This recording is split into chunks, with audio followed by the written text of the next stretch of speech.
One of the things that set Disney apart from the other cartoon companies back in the day, and what really propelled them to what they have become, was they were the first cartoon company to add sound to their cartoons. If we go back before cartoons, could talk, music pretty much drove them forwards. The turning point was with the Silly Symphonies, when they started adding music and timing the animations. The music, for us as sound designers and musicians, that's such a wealth of inspiration to draw from.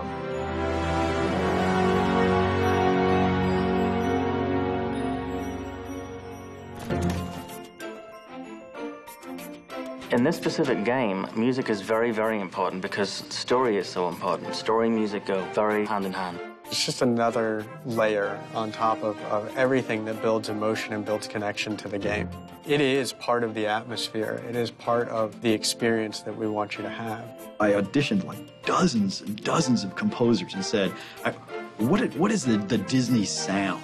What does it mean? Is it orchestration?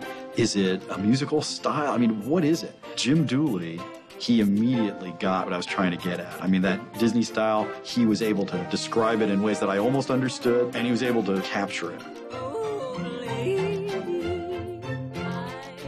Jim Dooley did an incredible job of bringing in the concepts of classic Disney, but, making the tone slightly off-center.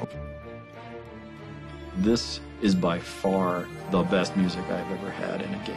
There are moments where he raises you to heights of emotion that are just incredible. I mean, there's stuff in here that will bring you to tears, I promise.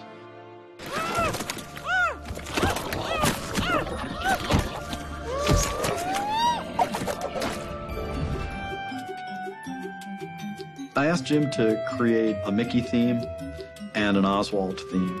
The thing is, it had to be flexible, because in a game, you change the music based on what the player does.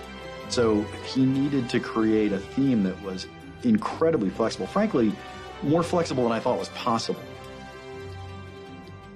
The changes that we have in the music, from the ambient scoring that goes on when you're just exploring a world, to the combat music that kicks in, to the little bits of music that you get from the rides and riding them themselves, have all catered to changing that atmosphere and kind of poking at the emotions of the player. We use the music to tell the player what Mickey is feeling. So if he's in a sad mood, the music's going to be sad.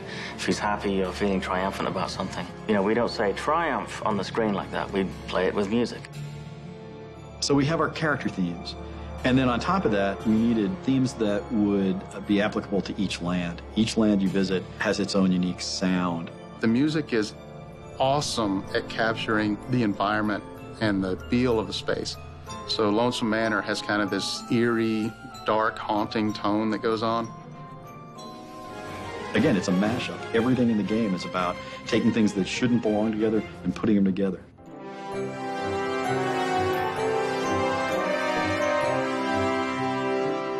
The range of emotions in the score is stunning. It's not about an adrenaline rush. It's not about frowning and, being really intense.